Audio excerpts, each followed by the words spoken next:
Welcome friends. और पिछली class में हम लोगों ने जो फोटोसिंथेसिस की हिस्ट्री थी उसके अंदर पूरे साइंटिस्टों के बारे में चर्चा की थी। हम लोगों ने कहा था नेक्स्ट क्लास जब भी कभी आएगी हम लोग वहाँ पे क्वांटासोम के बारे में चर्चा करेंगे। तो हम लोग देखेंगे जो क्वांटासोम है तो इसके ऊपर हम लोग चर्चा करना चाहते हैं, थोड़ा सा देखना चाहते हैं कि क्वांटासोम क्या है। तो हम लोग देखेंगे क्वांटासोम का थोड़ा सा हम लोग डायग्राम देख लेते हैं तो हमें पता चलेगा कि क्वांटासोम जो है वो जो इनर मेम्ब्रेन है उसके ऊपर इंटीग्रल कंपोनेंट है कहाँ पे, थाइलेकोइड के। तो हम लोग वहाँ पे चर्चा करेंगे कि इसमें 3 प्रकार के जो एलिमेंट्स हैं हम लोग देखेंगे। हम लोग डायग्राम के थ्रू इसको समझने की कोशिश करते हैं कि कैसे क्वांटासोम के अंदर इन चीज़ों को बताया जा रहा है। तो हम लोग वहाँ देखते जाएंगे, साथ साथ में हमें पता भी चलता जाएगा कि क्वांटासोम के बारे में क्या चीज़ बोली जा रही है और क्यों इसको हम लोग फोटोसिंथेसिस की यूनिट कहते हैं। तो हम लोग वहाँ पे पूरा डिटेल में जान लेंगे अच्छी तरीके से कि क्वांटासोम जो है। हम लोग देखेंगे इसके अंदर क्लोरोफिल ए, क्लोरोफिल बी और साथ में हम लोग देखेंगे बीटा कैरोटीनोइड्स के बारे में बात करेंगे यहाँ पे। तो यदि हम लोग ध्यान से देखना चाहें तो हम लोग देखेंगे इसके सबसे अंदर ही अंदर रहेगा क्लोरोफिल ए रहेगा, तो हम लोग क्लोरोफिल ए बताएंगे। साथ साथ में क्लोरोफिल ए के जो सराउंडिंग रहेगा वह क्लोरोफिल बी रहेगा और सबसे लास्ट में जो आउटर इसकी लेयरिंग रहेगी वो बीटा कैरोटीनोइड की रहेगी। बीटा कैरोटीनोइड क्या है हम लोगों को पता है, क्लोरोफिल ए और बी तो मेन पिगमेंट है फोटोसिंथेसिस के। जो बीटा कैरोटीनोइड से ये एक एसेसरी पिगमेंट होता है और एसेसरी पिगमेंट का काम क्या होता है, लाइट को रिसीव करना और उसको क्लोरोफिल को देना, ये एसेसरी पिगमेंट का काम होता है। तो हम लोग देखेंगे जो क्वांटासोम है ये कॉन्जुगेट है 3 प्रकार के एलिमेंट्स का बना हुआ। तो हम लोग देखेंगे इसमें जो क्लोरोफिल ए है इसके 160 मॉलिक्यूल्स रहते हैं और जो क्लोरोफिल बी होता है इसके 70 मॉलिक्यूल्स रहते हैं और जो बीटा कैरोटीनोइड्स है इसके करीब करीब 50 मॉलिक्यूल्स रहते हैं। टोटल मिलाकर के 280 मॉलिक्यूल्स का एक कॉन्जुगेट बनता है, इसको हम लोग क्वांटासोम कहते हैं। एक बात चलिए यहाँ से तो हम लोगों ने इतना समझा। तो जो पार्क और बिगिन है वह क्लोरोफिल के इसके क्वांटासोम के बारे में बता रहे हैं। तो हम लोग यहीं से देखते हैं कि जो क्वांटासोम के अंदर जो क्लोरोफिल ए है जो सेंटर में, वहाँ से क्लोरोफिल ए के 160 मॉलिक्यूल्स में से कोई एक मॉलिक्यूल्स सेंटर में आ जाएगा और एज ए फंक्शन करने लग जाएगा एज ए रिएक्शन सेंटर के रूप में। तो हम लोग देखेंगे जो रिएक्शन सेंटर रहेगा फोटोसिंथेसिस के लिए, वो जो रिएक्शन सेंटर है वास्तव में वो रिएक्शन सेंटर और कुछ नहीं क्लोरोफिल ए का ही मॉलिक्यूल्स है जो वहाँ पे काम कर रहा है, उसी के बारे में हम लोग बता रहे हैं वहाँ पे। तो इसी रिएक्शन सेंटर के लिए हम लोग एक शॉर्ट यूज शब्द और करते हैं, हम लोग बोलते हैं पीपीआरसी। पीपीआरसी की फुल फॉर्म होती है प्राइमरी फोटोकेमिकल रिएक्शन सेंटर। हम लोग इसको बोलते भी हैं, हम लोग बोलते हैं प्राइमरी जो फोटोकेमिकल जो रिएक्शन सेंटर है, इसके लिए हम लोग शब्द यूज करते हैं। हम लोग बोलते हैं पीपीआरसी फर्स्ट, पीपीआरसी सेकंड, हम लोग ऐसे निकालते हैं। तो हम लोग देखते हैं, हम लोग इसको डिवाइड कर देते हैं 2 पार्ट में। तो हम लोग देखेंगे एक तो हो जाएगा पीपीआरसी फर्स्ट, एक हमारा हो जाएगा पीपीआरसी सेकंड। तो जो पीपीआरसी फर्स्ट रहेगा ये फोटो सिस्टम फर्स्ट को डिनोट करेगा और जो पीपीआरसी सेकंड रहेगा ये फोटो सिस्टम सेकंड को डिनोट करेगा। हम लोग अब यहाँ पे लाइट्स की बात करेंगे कि कितने नैनोमीटर्स की लाइट्स जो होती है एज ए रिएक्शन सेंटर के रूप में काम करती है, या कितने नैनोमीटर के लाइट में वो जो रिएक्शन सेंटर होता है वो इलेक्ट्रॉन को रिलीज करने लग जाएगा ताकि फोटोसिंथेसिस स्टार्ट हो जाए। तो हम लोग देखेंगे वहाँ पे तो कुछ चीज़ें हम लोग ध्यान रखेंगे तो हमें पता चल जाएगा कि जो रिएक्शन सेंटर के लिए हम लोग जो लाइट यूज कर रहे हैं हायर प्लांट्स के लिए वो रहेगा फोटो सिस्टम जो फर्स्ट के लिए है वो रहेगी P700 नैनोमीटर, जबकि जो सेकंड के लिए रहेगा वो रहेगा P680 नैनोमीटर। यानी कि मैं यहीं पे आप लोगों को डिनोट करा देता हूँ, साथ साथ में मैं बता दूंगा आप लोगों को कितनी क्या क्या लाइट हमें याद रखनी चाहिए। अगर प्लांट की बात कर रहा है खासकर हायर प्लांट्स की तो उसके लिए लाइट रहेगी P680 या हम लोग बोलेंगे P700 नैनोमीटर। इस लाइट में वो फोटोसिंथेसिस स्टार्टिंग कर देगा, ठीक है। और यदि ब्लू ग्रीन एल्गी के लिए बात करें तो सेम रहेगी 680 और 700 रहेगी। लेकिन जब ये बात करता है कुछ और फोटोसिंथेसिस की बात करें तो हम लोग वहाँ पे देखेंगे एक आता है सल्फर बैक्टीरिया, एक होता है पर्पल बैक्टीरिया। जो सल्फर बैक्टीरिया होता है, सल्फर बैक्टीरिया के लिए हम लोग बताएंगे P840 नैनोमीटर की लाइट, जबकि जो पर्पल बैक्टीरिया रहेगा उसके लिए हम लोग बताएंगे P870 नैनोमीटर की लाइट। हमें मोस्टली इन्हीं से क्वेश्चन पूछा जाता है, तो हम लोग यहीं से क्वेश्चन पुटअप करेंगे। तो हम लोगों ने अभी तक सिर्फ इतना देखा है कि क्वांटासोम एक तो ये है क्या, इसके अदर नेमों की हम लोग बात करें तो हम लोग बोलेंगे क्वांटासोम को हम लोग एंटीना कॉम्प्लेक्स भी कहते हैं, और इसी को ही यूनिट कहा जाता है फोटोसिंथेसिस की। ये यूनिट इसीलिए है जब तक क्लोरोफिल ए का सेंटर मॉलिक्यूल्स यानी कि रिएक्शन सेंटर इलेक्ट्रॉन रिलीज नहीं कर देगा तब तक फोटोसिंथेसिस स्टार्ट नहीं होगी। एक बात क्लियर। साथ साथ हमें ये पता चल गया कि जो फोटोसिंथेसिस के अंदर क्वांटासोम यूज किया जा रहा है, ये क्वांटासोम एक कॉन्जुगेट है जो थाइलेकोइड की मेम्ब्रेन पे है। यदि आप लोगों को डायग्राम याद हो थोड़ा सा, जब हमने थाइलेकोइड का डायग्राम बनाया था तो मैंने ऐसे करके डायग्राम बताया था, एक ड्यूल मेम्ब्रेन वाला। हम लोगों ने यहाँ पे स्ट्रक्चर भी बनाए थे ऐसे करके। हम लोगों ने कहा था हम लोग कभी बाद में चर्चा करेंगे, इसके लिए हम लोगों ने यहाँ पे फोटो सिस्टम सेकेंड बताया था और यहाँ हम लोगों ने फोटो सिस्टम फर्स्ट बताया था। इसके साथ में फेराडॉक्सिन जुड़ा हुआ था, तो हम लोगों ने यहाँ पे चर्चा की थी। तो हम लोगों ने कहा था ये लाइट हार्वेस्टिंग कॉम्प्लेक्स भी कहलाता है ये, और हम लोगों ने कहा था कॉन्जुगेट है ये। इसी के लिए वर्ड हम लोग यूज करेंगे क्वांटासोम का। तो हम लोगों ने थोड़ा सा कॉन्सेप्ट क्वांटासोम का समझा भी कि क्वांटासोम कैसे काम करता है और क्वांटासोम क्या क्या पॉइंट क्वांटासोम के अंदर रहते हैं। तो खास पॉइंट हमें एक तो पीपीआरसी की फुल फॉर्म याद रखनी चाहिए, रिएक्शन सेंटर क्या है ये याद रखना चाहिए। साथ साथ में हमें ये भी याद रखना चाहिए कि क्वांटासोम के अंदर जो कौन कौन से मॉलिक्यूल्स हैं और उनके कितने कितने मॉलिक्यूल्स हैं, हमें ये भी याद रखना चाहिए। और कुछ हमें जो रिएक्शन सेंटर्स हैं वो याद रखना चाहिए, चाहे वो प्लांट के लिए बोल रहा है 680 या 700, या फिर ब्लू ग्रेन एल्गी के लिए बोल रहा है 680 से लगा करके करीब 700, या वो सल्फर बैक्टीरिया के लिए बोल रहा है 840, या फिर वो पर्पल बैक्टीरिया के लिए बोल रहा है 870।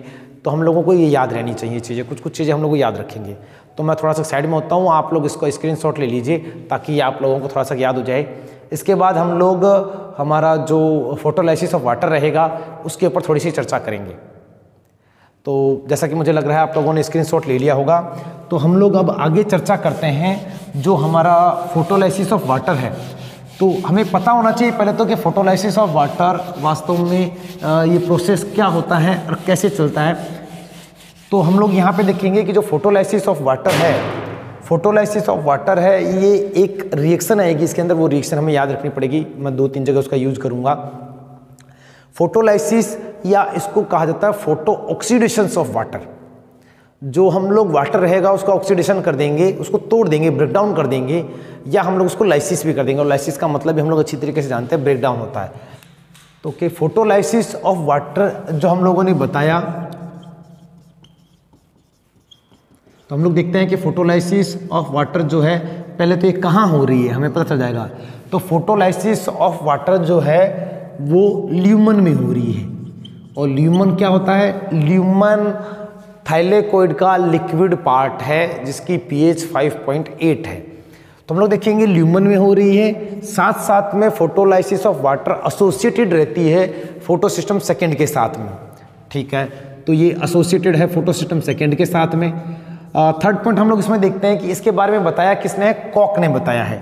तो कॉक जो एक साइंटिस्ट हैं उन्होंने इसके अंदर बताया। और क्या बताया है? उन्होंने एक मॉडल दिया था, इसका नाम था 5 स्टेप एस स्टेट मॉडल। तो मॉडल का नाम उन्होंने हम लोगों को बताया है, मॉडल का नाम है 5 step S state model. S state model, ये उनके मॉडल का नाम है। तो हम लोग देख लेंगे क्या बताते हैं इसके अंदर। और साथ साथ में हम लोग ये भी देखेंगे कि इस रिएक्शंस के अंदर जो रिएक्शन रहेगी फोटोलाइसिस ऑफ वाटर, इसके अंदर एक एंजाइम रहेगा या जिसका नाम रहेगा ऑक्सीजन इवॉल्विंग कॉम्प्लेक्स, इसका यूज किया जाएगा। तो हम लोग वो रिएक्शन देखते हैं तो हम लोगों को पता चलेगा कि जब भी कभी वाटर, जिसको हम लोग बोलते हैं 2H2O, इसको जब भी कभी हम लोग ब्रेक डाउन करेंगे, किस किस में ब्रेक डाउन करेंगे हम लोग इसको? तो हम लोग देखेंगे इसको किसकी प्रेजेंस में? ऑक्सीजन इवॉल्विंग कॉम्प्लेक्स, जो मैंने थाइलेकोइड के डायग्राम में बता दिया था।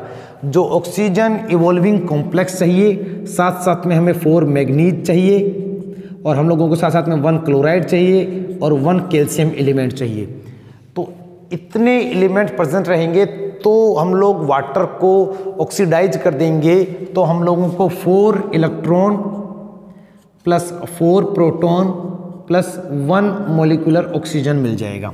ये एक कंप्लीट रिएक्शन है ये। तो हम लोग देख लेंगे यहाँ पे ये कंप्लीट रिएक्शन है। तो ये कॉक के द्वारा बताई गई है।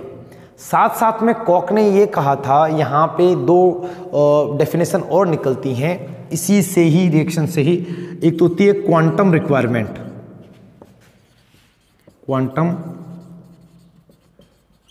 एक रहती है क्वांटम रिक्वायरमेंट और एक रहती है क्वांटम यील्ड। क्वांटम यील्ड रहती है, तो हम लोग देखते हैं क्या रहती है क्वांटम रिक्वायरमेंट और क्वांटम यील्ड।